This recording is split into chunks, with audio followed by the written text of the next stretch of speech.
Hey everyone, I'm Bradford with the Panic Industry Guide to Personal Finance. In this video, we're going to be covering how to fill out IRS Form 1040, which is the individual income tax return for the filing status of married filing jointly. Now, this is going to be what is considered a simple return. So that means we're only going to be using income that comes from a W-2 job, means you have an employer, you're not doing any sort of gig economy or self-employment things. We're also going to be making the assumption in this scenario, we don't have any income from investments or things like that. So while you can do investments like a Roth IRA or something like that, you wouldn't be receiving income from it. So in this situation, it wouldn't affect your tax return.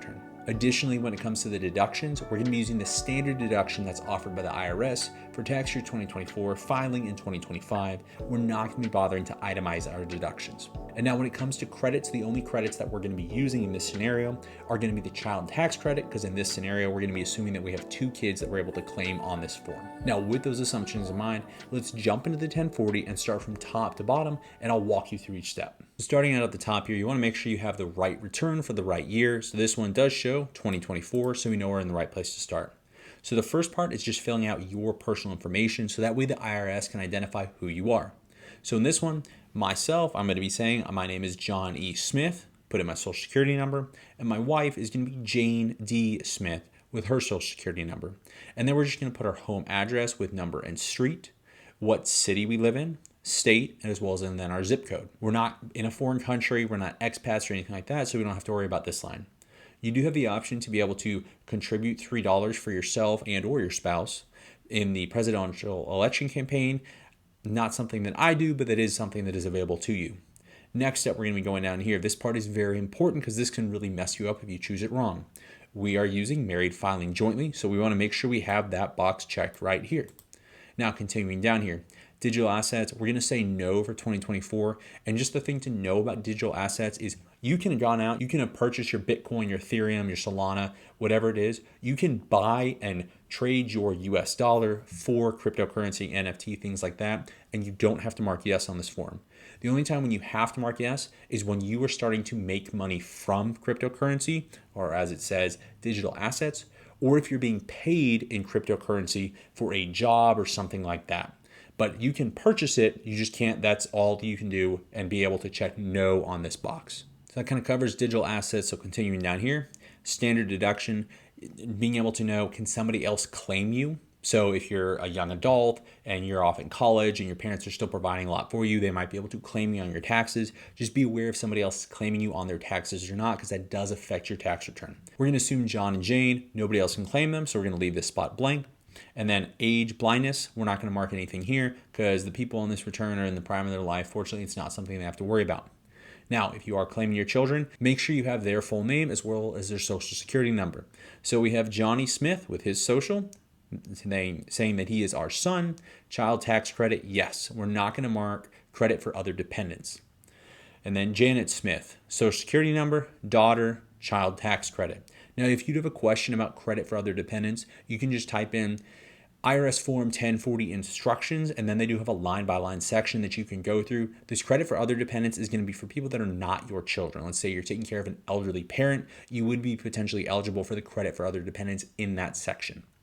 So coming down here into income. So 1A, this is going to be what the vast majority of people use, is go look on your W-2, take the number that is in box 1, and then you're going to transpose it right here. So the amount in the situation is going to be $98,750 between John and Jane. Now continuing down here, you have the option of either putting a 0 or leaving a box blank if there's no amount to put in there. So I've elected to put nothing in here.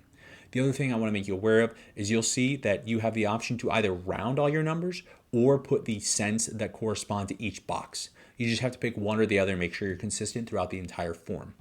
So B, C, D, E, F, G, H, and then I. None of these are going to be applicable in this situation if all you're receiving is money from your W-2 from your employer. And then Z, we're just going to add up lines 1A through 1H. So if you didn't have anything else here, you can just take whatever number is in A and then drop it down in Z. And now 2, this is going to be tax exempt interest. These are going to be dealing with things that if you're making money from investments. So qualified dividends, IRA distributions, pensions and annuities, Social Security benefits, as well as taxable interest, ordinary dividends, taxable amount, taxable amount, taxable amount. We're not going to be putting anything in here because we're saying John and Jane didn't make any money from these sets of areas. So continuing down here. 7, capital gain or loss. So this is where you're going to be looking at for Schedule D. If you did make investments, you do have some sort of capital gain that would be going here. In this situation, we're going to say there isn't anything. So continuing on to 8, additional income from Schedule 1, not applicable in a simple return scenario. And then 9, we're just going to be adding up everything that's before here. So simple for us, we can just take what we had in 1Z and paste it down into 9.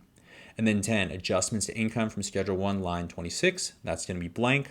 11, subtract 10 from 9. This is your adjusted gross income. Pretty simple in this situation because we can just take what we had in 9, drop it into 11. Now 12, this is where you have the option to put either your standard deduction or your itemized deduction. Most people are going to use standard deduction just because they don't have enough things. If they were to itemize their deductions, that would make it worthwhile to claim because they would end up having a smaller amount as compared to the standard deduction. So we're going to take the standard deduction. If you don't know where it is, you can just come over to this section right here. So for married filing jointly, it's going to be $29,200 for tax year 2024 and plop it right in there in line 12. 13 is going to be blank. And then 14, we're just going to add up these two previous numbers. And this is going to be, again, $29,200. And then 15, we're going to subtract 14 from 11. And this is going to be our taxable income. So after we take out that standard deduction, the taxable income is going to be $69,550. Congratulations, you're halfway there. We're done with the first page. Now we're going to go to the back. So scrolling down here, we're going to start off with 16. This is how we figure out how much do we owe on that previous number in line 15.